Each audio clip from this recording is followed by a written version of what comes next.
ابتدائی طور پر اور سب سے اہم کام اس پوری امت مسلمہ میں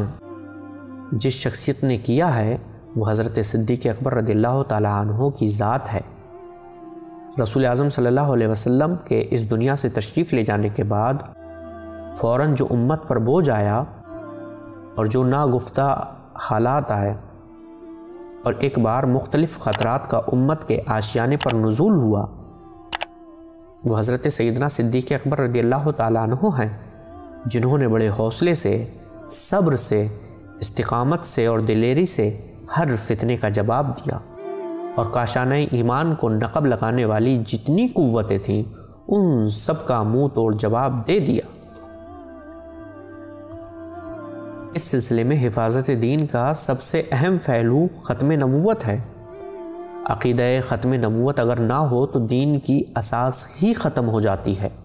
جس بنا پر دین کی روح قائم ہے وہ ختم نبوت ہے۔ اگر معاذ اللہ رسول اللہ صلی اللہ علیہ وسلم کو نبی آخر الزمان نہ مانا جائے تو اس سے ہزاروں قباحتیں لازم آئیں گی اور ہزاروں کفر لازم آئیں گے۔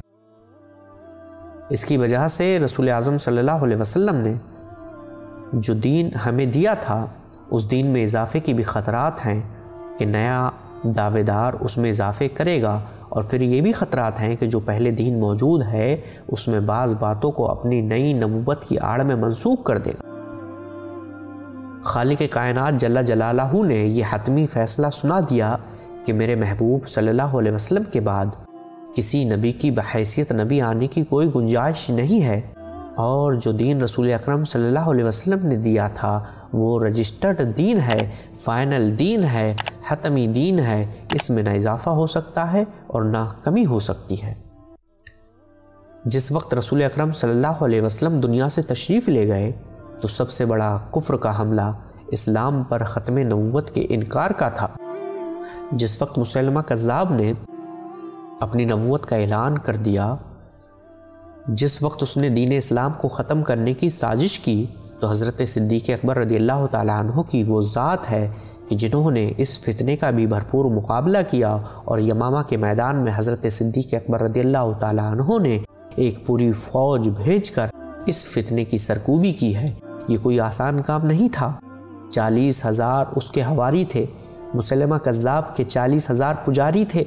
ان کے مقابلے میں چند صحابہ اکرام رضی اللہ تعالیٰ عنہم اجمعین تھے۔ ان کو حضرت خالد بن ولید رضی اللہ تعالیٰ عنہ کی قیادت اور کمان میسر تھی۔ کئی دنوں تک جنگ جاری رہی اور پھر جا کر وہ فتنہ ختم ہوا، اس کے حواری مارے گئے، مسلمہ کذاب کو تحقیق کر دیا گیا۔ بڑی بھاری قیمت دے کر حضرت ابوبکر صدیق رضی اللہ تعالیٰ عنہ نے ختم نبوت پر پہرا دیا، اس کی حفاظت کی، جس کی برکت سے آج تک دین متین اپنی اصل شکل میں موجود ہے۔ سید عالم صلی اللہ تعالیٰ علیہ وسلم کے زمانے اطہر میں ظاہری حیات میں جتنے غزوات ہوئے ہیں ان میں شہداء کی مجموعی تعداد اگر اکٹھی کی جائے تو اس مجموعی تعداد سے یمامہ کی ایک جنگ کے شہیدوں کی تعداد بڑی ہے۔ رسول اللہ صلی اللہ علیہ وسلم کے وصال کے بعد ختم نبوت کی جو جنگ لڑی گئی اس جنگ کے شہید عہد نبوت کے سارے شہیدوں سے زیادہ ہیں، یعنی کہ جنگ خندق، جنگ احد، جنگ بدر، جنگ حنین، ساری جنگوں میں جتنے شہید ہوئے ان کی مجموعی تعداد سے یمامہ کے اندر شہادتیں زیادہ ہوئی ہیں۔ یمامہ میں مسلم امت نے ختم نبوت پہ پہرا دینے کے لیے بھاری قیمت ادا کی ہے۔ حضرت سیدنا صدیق اکبر رضی اللہ تعالیٰ عنہ نے اپنے محبوب علیہ الصلوۃ والسلام کی نبوت اور ناموس پر پہرا دے کر یہ ثابت کیا ہے کہ ہم سچے نبی کے سچے غلام ہیں، اور محبوب علیہ الصلوۃ والسلام کے دنیا سے تشریف لے جانے کے بعد اسلام کے لیے جو شدید ترین خطرہ تھا اس خطرے سے حضرت صدیق اکبر رضی اللہ تعالیٰ عنہ نے محبوب علیہ الصلوۃ والسلام کے دین کو ہمیشہ کے لیے حفاظت عطا فرمائی۔